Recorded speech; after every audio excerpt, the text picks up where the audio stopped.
नमस्कार दोस्तों, Surendra sir academy में आप सभी का बहुत बहुत स्वागत है। मैं शुक्ला सर। और चलिए स्टार्ट करते हैं आज जो बनी हुई खबरें हैं। ठीक है, देखते हैं पहला आज की खबर क्या है। उस मंत्रालय का नाम बताइए जिसने बंदरगाह और समुद्र क्षेत्र में कौशल विकास को बढ़ावा देने के लिए शिपिंग मंत्रालय के साथ समझौता किया है। कौशल विकास मंत्रालय, सड़क परिवहन, राजमार्ग मंत्रालय, रक्षा मंत्रालय ने। इसका आंसर क्या हो जाएगा? कौशल विकास मंत्रालय ने। किसने किया है? कौशल विकास मंत्रालय ने। ये चीज़ें आपको पता होना चाहिए।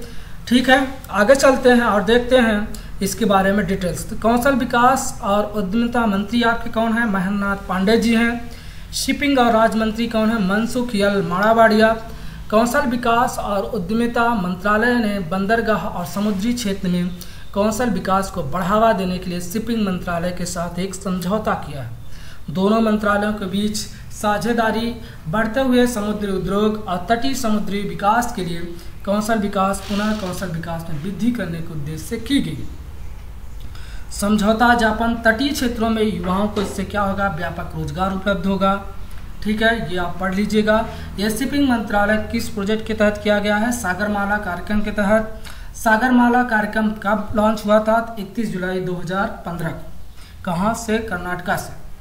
इसके अलावा यह बंदरगाह विकास के साथ साथ भारत के समुद्री क्षेत्र विश्व लेवल पे कुशल जनशक्ति का पोषण भी उपलब्ध कराए।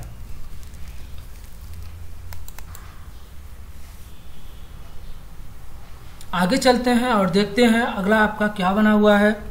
अगले स्लाइड पे देखते हैं। उस स्नूकर खिलाड़ी का नाम बताइए जिसने हाल ही में विश्व स्नूकर चैंपियनशिप 2020 जीती। नील रॉबर्टसन ने, मार्क सेल्वी ने, मार्क विलियमसन ने, रानी ओसुलिवान ने। तो इसका आंसर क्या हो जाएगा? रानी ओसुलिवान ने किरेन विल्सन को 18-8 से हराकर वर्ल्ड स्नूकर चैंपियनशिप 2020 जीती है। उन्होंने शेफील्ड के क्रूसिबल थिएटर में अपने छठे विश्व चैंपियनशिप खिताब को जीता है। इस जीत के बाद रानी ओसुलिवान अब ब्रेडन 1978 की 45 वर्ष जीत के बाद उन्होंने विश्व स्नूकर चैंपियनशिप का सबसे पुराना खिताब खिलाड़ी बन गई। साथ ही वह पिछले साल चैंपियन जूडोटम के बाद विश्व रैंकिंग में दूसरा स्थान उन्होंने क्या किया है? हासिल किया। आगे चलते हैं और देखते हैं अगला क्वेश्चन आप लोगों का क्या बना है। छतरपुर पुलिस द्वारा किस राज्य में कोरोना महामारी एक संकल्प बुजुर्ग के नाम से एक अभियान चालू किया है? मध्य प्रदेश सरकार ने, आंध्र प्रदेश सरकार ने, अरुणाचल प्रदेश ने कि राजस्थान ने। तो मध्य प्रदेश की जो छतर पुलिस है उन्होंने राज्य में कोरोना महामारी के लिए एक संकल्प बुजुर्गों के नाम से अभियान चलाया है। एक संकल्प बुजुर्गों के नाम यानी जो हमारे वृद्धजन होते हैं उनको इस वैश्विक महामारी में घरों में अकेले रहने वाले बुजुर्गों के लिए, असहाय लोगों के लिए एक वरदान साबित होगी। इस अभियान के तहत क्या होगा कि जो मध्य प्रदेश का पुलिस का आदर्श वाक्य है कि देशभक्ति जनसेवा, उसके तहत इस कार्यक्रम को लॉन्च किया गया। मध्य प्रदेश के मुख्यमंत्री कौन है? तो शिवराज सिंह चौहान जी हैं। राज्यपाल कौन है? आनंदीबेन पटेल। आगे चलते हैं और देख लेते हैं अगला क्या है। भारतीय प्रतिस्पर्धा आयोग CCI ने सीमेंस लिमिटेड द्वारा C&S इलेक्ट्रिकल लिमिटेड के प्रस्तावित अधिग्रहण को क्या किया है? मंजूरी दे दी है। रॉबर्ट वास ने, नेस्ले ने, सीमेंस लिमिटेड ने, इन्फोसिस लिमिटेड ने। तो इसका आंसर क्या हो जाएगा? Siemens limited.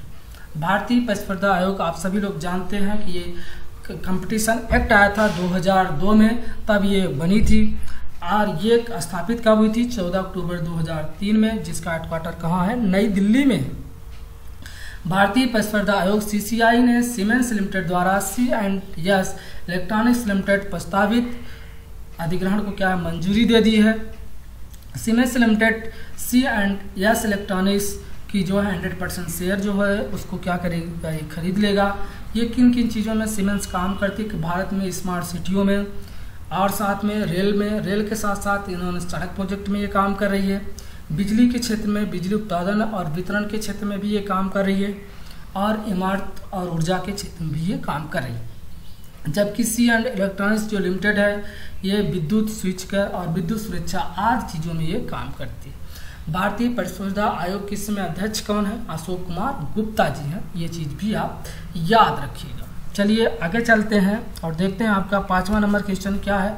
उस विश्वविद्यालय का नाम बताइए जिसे मौलाना अबुल कलाम आज़ाद ट्रॉफी 2020 से सम्मानित किया गया है। इसका आंसर देख लीजिए। पंजाब विश्वविद्यालय चंडीगढ़, जवाहरलाल नेहरू विश्वविद्यालय नई दिल्ली, अन्ना विश्वविद्यालय चेन्नई, बनारस हिंदू विश्वविद्यालय वाराणसी। इसका आंसर क्या होगा? पंजाब विश्वविद्यालय चंडीगढ़।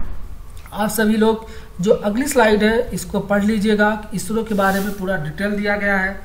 थोड़ा हम आपको बता देते हैं इसरो स्थापित कब हुआ था, इसका हेडक्वार्टर कहाँ है। तो इसका हेडक्वार्टर आप सभी को पता है बेंगलुरु कर्नाटक में है। ये स्थापित कब हुआ था? 1969 में हुआ था। इसमें लगभग 17,000 कर्मचारी काम करते हैं। इसने अपना पहला सैटेलाइट कब लॉन्च किया था? पहला भारत का उपग्रह क्या था?